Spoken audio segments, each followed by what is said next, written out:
Assalamualaikum warahmatullahi wabarakatuh. Selamat siang mahasiswa sekalian.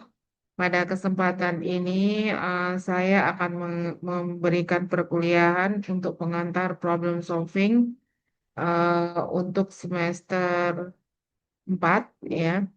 Dalam perkuliahan pertama ini saya akan memberikan beberapa clue sesuai dengan kontrak perkuliahan.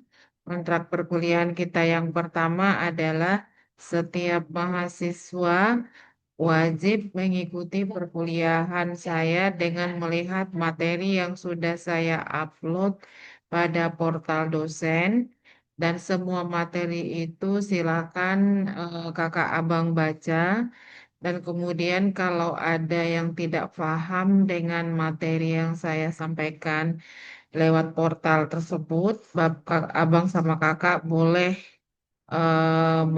ngechat di WA grup yang sudah saya buat, sehingga dengan seperti itu kita bisa melihat bagaimana perkembangan materi yang saya sampaikan dan sudah saya upload di portal, apakah sudah dipahami oleh abang kakak atau belum. Kemudian perkontrak perkuliahan kita yang kedua, di dalam perkuliahan ini kita ada yang namanya tugas, itu tugas pribadi dan tugas kelompok.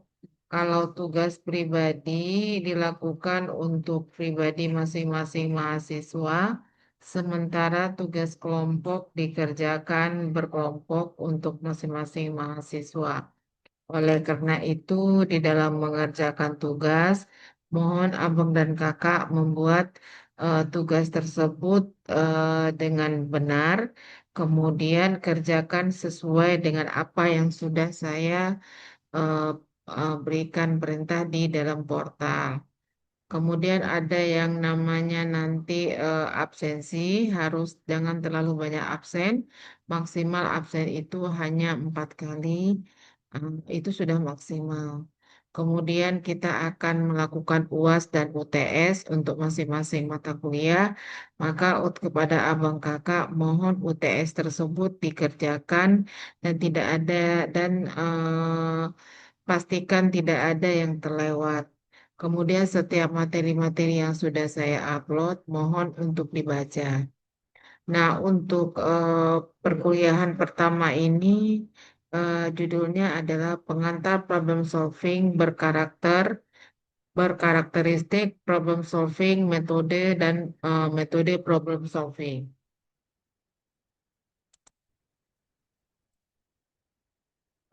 Untuk yang pertama, kita harus tahu dahulu visi dan misi dari Universitas Pembangunan Pancabudi. Nah, di Universitas Pembangunan Pancabudi adalah visinya antara lain bahwa Universitas Pembangunan Pancabudi adalah suatu perguruan tinggi swasta yang terkemuka berbasis religius dalam mengembangkan ilmu pengetahuan dan teknologi yang bermanfaat bagi kemaslahatan umat. Adapun visi dari manajemen itu sendiri adalah menjadi prodi yang menghasilkan alumni yang berkarakter religius dan berkompetensi unggul dalam bidang manajemen di tingkat ASEAN tahun 2023 serta bermanfaat bagi kemaslahatan umat.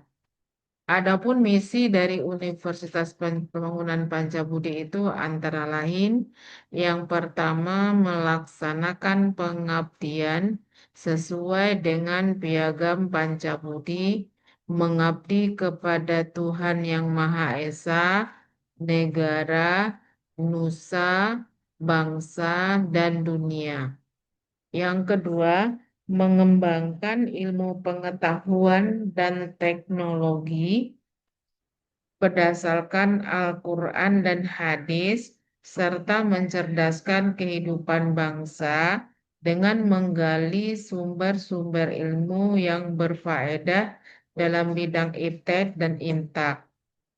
Misi UMPAP yang ketiga, melaksanakan pendidikan, penelitian, pengabdian, untuk bangsa dan negara Republik Indonesia yang mutunya dapat bersaing baik secara nasional maupun secara internasional dalam fitrah pengabdian terhadap Allah Subhanahu wa Ta'ala. Misi yang keempat, mendorong fungsi kekhalifahan dalam mewujudkan kebahagiaan kehidupan manusia dalam dimensi dunia dan akhirat, serta melestarikan sumber daya alam dan sumber daya lingkungan, serta kehidupan yang sesuai dengan syariat Islam. Adapun misi dari manajemen adalah yang pertama, melaksanakan proses pembelajaran di bidang ekonomi manajemen. Yang kedua, melaksanakan penelitian di bidang ekonomi manajemen sesuai dengan roadmap penelitian. Yang ketiga, melaksanakan pengabdian pada masyarakat dalam bentuk sosialisasi dan pelatihan di bidang ekonomi manajemen. Yang keempat, mengembangkan serta menjaga nilai profesional, akhlak atau attitude, pengabdian atau devotion, integritas atau integrity dalam usaha meningkatkan masyarakat ilmiah yang berbudaya Indonesia. Itu merupakan visi dan misi dari manajemen. Kemudian kita juga harus tahu 7 nilai dasar dari yayasan. Yang pertama adalah menjaga kemurnian akidah, tauhid, dan melaksanakan syariat, yaitu dalam bentuk syarat dan zikir. Kemudian bersyukur, bersukacita, dan tidak mengeluh. Ini 7 nilai dasar yang ketiga, rendah hati, sederhana, jujur apa adanya, memaafkan dan tidak marah. Yang keempat, berpikir positif, berprasangka baik, dan tidak berpuncing. Yang kelima, berbuat baik, mengubah dan respek. Yang keenam, berempati dan memberikan solusi, bukan mengkritik atau mencela. Yang ketujuh, patuh kepada pemimpin dan mentaati peraturan. Kemudian ada budaya daripada umat. Dari yang pertama adalah budaya peradaban bersih atau budapsi. Kemudian yang kedua, budaya peradaban hemat energi atau budape. Kemudian kita masuk kepada materi kita pada saat ini, yaitu tentang apa sih sebenarnya manajemen. Secara hierarki, kita tahu bahwa dalam suatu perusahaan atau organisasi, pasti kita mengenal adanya istilah manajemen. Adapun manajemen ini dia merupakan suatu proses, di mana proses ini berjalan secara kompleks. Dalam arti kata, keterkaitan antara satu lini dengan lini berikutnya itu sangat kelihatan sekali di dalam manajemen tadi. Dalam manajemen, ada 4 aspek yang tidak boleh kita lupakan. Aspek yang pertama itu adalah perencanaan. Aspek yang kedua itu adalah pengorganisasian. Aspek yang ketiga itu adalah penggerakan. Dan aspek yang keempat itu adalah pengawasan. Kita mulai dari yang pertama yaitu aspek perencanaan. Di dalam perencanaan ini, suatu organisasi mulai dari tahap awal sampai akhir terbentuknya suatu organisasi, kita harus melakukan perencanaan terlebih dahulu. Dalam arti kata, tidak berjalan suatu organisasi dengan baik kalau tidak didahului dengan perencanaan. Apapun ceritanya, perencanaan ini menduduki posisi yang lebih tinggi dari yang tiga. Kenapa? Karena kalau tidak direncanakan secara matang, maka perjalanan dari organisasi itu akan terkendala nanti, terutama sekali di dalam membuat yang namanya pencapaian target.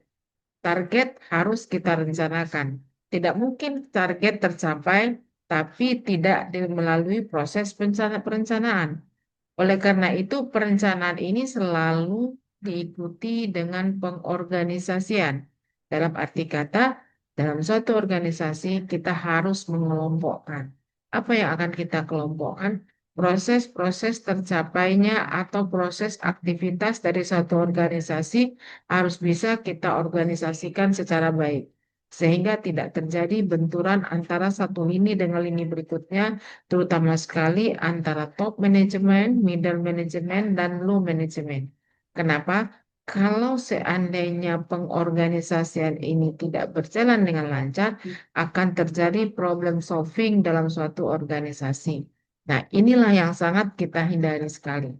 Kemudian yang ketiga itu proses pergerakan.